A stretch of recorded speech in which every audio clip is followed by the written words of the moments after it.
Hello everyone, welcome. आज मैं prelims हुआ यूपीएससी का 2026 का, उसमें एथिक्स बेस्ड क्वेश्चंस को डिस्कस करूंगी।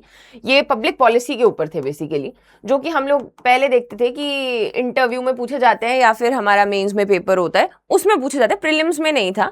तो पहली बार ऐसे मिस्टर एक्स की वो ऐसे सिविल सर्वेंट हैं, उनको इस सिचुएशन में क्या करना चाहिए, ऐसे सवाल देखे गए।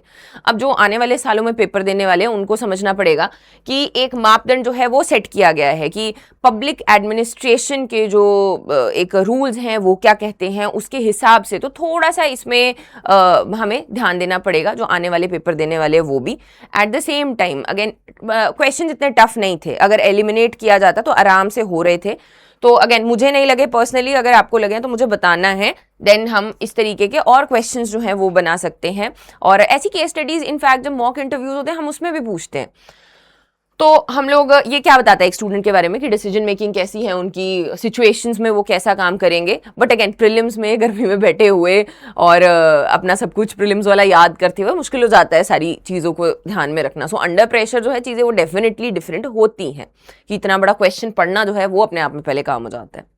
चलो एनी विच वेज, तो पहला क्वेश्चन देखते हैं कि मिस्टर एक्स जो है वो एक सीनियर ऑफिसर हैं, वो एक बहुत इंपॉर्टेंट वैक्सीनेशन प्रोग्राम देख रहे हैं जिस दौरान उन्हें पता चला कि जो बीच में प्राइवेट सर्विस प्रोवाइडर है वो यहाँ पर प्रॉब्लम्स जो है वो क्रिएट कर रहा है और उसमें जो क्वालिटी है उसको कॉम्प्रोमाइज कर रहा है। अब ध्यान यहाँ पे क्या देना है, क्वालिटी में कॉम्प्रोमाइज कर रहा है, सिर्फ पैसे नहीं खा रहा है, करप्शन नहीं है, क्वालिटी कॉम्प्रोमाइज हो रही है। अब ये सारी चीजों को ध्यान में रखते हुए जो प्रिंसिपल्स हैं पब्लिक एडमिनिस्ट्रेशन के उनको फॉलो किया मिस्टर एक्स ने और उन्होंने फटाफट से इसको रिपोर्ट किया। अब यहां पर पूछा गया है कि प्रिंसिपल्स ऑफ पब्लिक एडमिनिस्ट्रेशन, अगली बार मैं इसको पढ़ाऊंगी अच्छे से कि प्रिंसिपल्स क्या हैं, या एथिक्स में तो आप चलो वैसे भी पढ़ते ही हो, बट अगेन उसके हिसाब से, अपने हिसाब से नहीं पूछा यहाँ पे कि ये पढ़ के आपको क्या लगा आगे, बट इसके हिसाब से ये कौन सी वाली जो क्वालिटी है उसको डेमोन्स्ट्रेट किया है मिस्टर एक्स ने। तो एस्पिरेट डे कॉर्प्स, तो ये बात करता है कॉमराडरे या फिर एंथुजियाज्म की फीलिंग। तो एंथुजियाज्म तो नहीं था, रिपोर्ट करना था किसी को। इक्विटी इक्वालिटी की बात नहीं थी, अकाउंटेबिलिटी की बात थी कि क्वालिटी जो है वो कॉम्प्रोमाइज ना हो। यहाँ पे जो हमारा ये सिविल सर्वेंट है इसकी ये क्या है, अकाउंटेबिलिटी है, और डेलीगेशन भी ये नहीं है।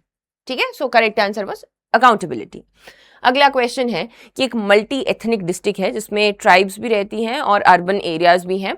तो दो साइड्स बन के आई कि कुछ जो ऐसी लैंड है वो सेक्रेड है उन ट्राइबल्स के लिए, तो वहां पर वो प्रोटेस्ट करते हैं कि यहाँ पर कुछ भी ना खोला जाए, लेकिन वहां पर एक वेस्ट मैनेजमेंट फैसिलिटीज जो है वो अर्बन एरियाज की बनाई जाने वाली है।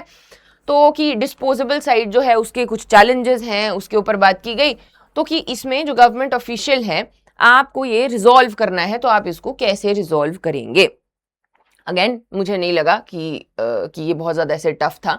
सबसे पहला था सक्सेसफुल कॉन्फ्लिक्ट, ये सब कुछ किया जा सकता है, इनमें से सिर्फ एक चीज को छोड़ के, वो है दूसरा वाला।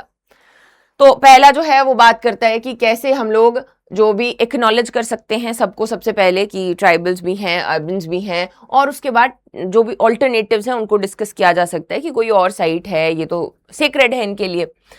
लेकिन दूसरा वाला था, इसमें बोला था कि प्रोजेक्ट जो है आप उसको आगे बढ़ाओगे बिना किसी डिले के और ट्राइबल्स को पूरी तरह इग्नोर करते हुए। तो ये जो है वो पब्लिक पॉलिसी में नहीं होना चाहिए डेफिनेटली। फिर जो है कि जो ट्राइबल लीडर्स हैं, एनवायरमेंटल एक्सपर्ट्स हैं, म्यूनिसिपल कॉर्पोरेशन के रिप्रेजेंटेटिव्स हैं, सबको बुलाया जाए और डिस्कशन होगी, तो ये भी किया जा सकता है। एक environmental and social impact assessment ये भी की जा सकती है जिससे कि पता चलेगा कि दोनों साइड्स जो हैं वो क्या चाहती हैं और कैसे हैं। सो इसका जो सही आंसर है वो है 1, 3 एंड 4। तो 2 तो डेफिनेटली नहीं होगा। अगर आप कहीं पे सिविल सर्वेंट है तो आप ऐसे एक पूरे कम्युनिटी को जो है वो साइडलाइन तो नहीं कर सकते। ठीक है जी। अगला था हमारा कि मिस एक्स, जेंडर न्यूट्रल रहा है यूपीएससी। मिस एक्स जो है वो एक मिड लेवल की सिविल सर्वेंट है और उन्होंने देखा कि एक बड़ा इंपॉर्टेंट सा प्रोजेक्ट है, पब्लिक इंफ्रास्ट्रक्चर प्रोजेक्ट, जिसको उन्होंने साइन किया। तो पता चला कि जो बीच में कॉन्ट्रैक्टर है वो करप्शन कर रहा है। अब उनको ये किसी ने, थर्ड पार्टी ने एविडेंस, कॉन्फिडेंशियल इंफॉर्मेशन दी। अब यहाँ पर हेड ऑफ द डिपार्टमेंट जो है वो मिस्टर वाई हैं। उन्होंने उसको ये किया, एडवाइस किया कि इसको डिस्क्लोज मत करो और जो अभी इसके ऊपर एक्शन लेने की जरूरत नहीं है, इस इंफॉर्मेशन को होल्ड करना है। जिसकी वजह से ट्रांसपेरेंसी और पब्लिक ट्रस्ट तो डेफिनेटली क्या होगा, मतलब प्रॉब्लमेटिक होगा या ट्रांसपेरेंट नहीं होगा। तो कि अब क्या किया जाए यहाँ पे एज अ सिविल सर्वेंट जो है ये यहाँ पर सोचना है। सबसे पहले है immediately disclose the information to project committee and the public. तो इससे मिसट्रस्ट या जो है आपका एक फेथ होती है हमारे पब्लिक फिगर्स के ऊपर, वो खत्म होती है। तो एकदम से ऐसा तो नहीं किया जा सकता। Remove the contractor from the shortlist to protect the project's integrity, ये डेफिनेटली किया जा सकता है, लेकिन यहाँ पर लिखा है कि उसका जो है कि हो सकता है वो जो कॉन्ट्रैक्टर है वो history of poor workmanship and corruption उसकी हिस्ट्री है। और तीसरा आ जाता है propose a limited disclosure to an oversight committee, एक कमेटी को थोड़ा सा डिस्क्लोजर दिया जाए कि ऐसा ऐसा है, थोड़ा इनको देखो और थोड़ा मैनेज करो, और फिर उसके बाद में जो इन्फॉर्मेशन है वो पब्लिक के साथ यहाँ पर ना शेयर की जाए। तो अगर इन तीनों में से हम लोग देख रहे हैं तो अगेन 3 ओनली जो है वो आपका सही बैठता है कि एकदम से किसी भी चीज़ को बंद करने के बजाय थोड़े टाइम के लिए इसको, क्योंकि ये जो दोनों चीज़ें हैं ये तो बाद में भी की जा सकती हैं, पब्लिक को भी वो डिस्क्लोज की जा सकती है इन्फॉर्मेशन, कॉन्ट्रैक्टर को भी फायर किया जा सकता है, बट अगेन थोड़े टाइम के लिए वो जो एक ओवरसाइट कमेटी है वो डेफिनेटली हेल्प करेगी।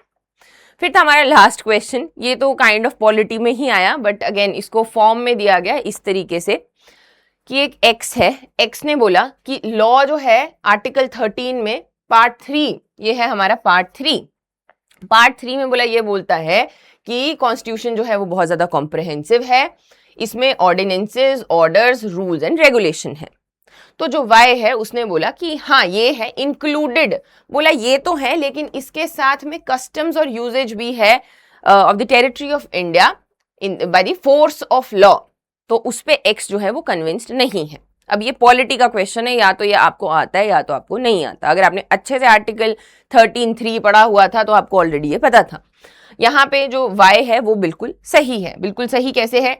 डेफिनेशन ऑफ लॉ जो है उसमें लिखा गया है कि इसमें ऑर्डिनेंसेस, ये आपके ऑर्डिनेंस होते हैं, orders, bylaws, rules, regulation, notification, और इसके साथ में जो है वो आपका ये भी दिया गया है established customs and usages having the force of law. So ये भी इसमें इंक्लूडेड है। तो होपफुली आप समझ रहे हो कि आने वाले टाइम में किस तरीके के सवाल जो है देखे जा सकते हैं। अब इसका लेवल भी टफ होता जाएगा। ये अकाउंटेबिलिटी वाला question it was easy, but again वही एक सिविल सर्वेंट कल को अगर बनना है तो बड़े प्राइमरी लेवल के ऊपर डिसीजन मेकिंग और उन सारी चीजों को चेक किया जा रहा है, या फिर एक नया पैटर्न जो है वो डेफिनेटली उभर के आया है।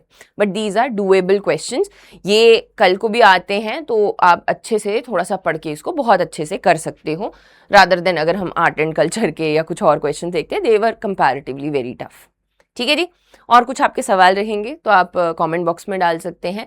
Thank you so very much and very soon I come with more questions like this. ये अच्छा ब्रेन टीजर होता है, इसमें तो बिल्कुल ही साफ साफ से आंसर्स थे ना, बट अगेन डायलेमा जो क्रिएट करे एथिक्स बेस्ड पब्लिक पॉलिसी के ऊपर, ऐसे क्वेश्चंस हम लोग प्रैक्टिस करेंगे।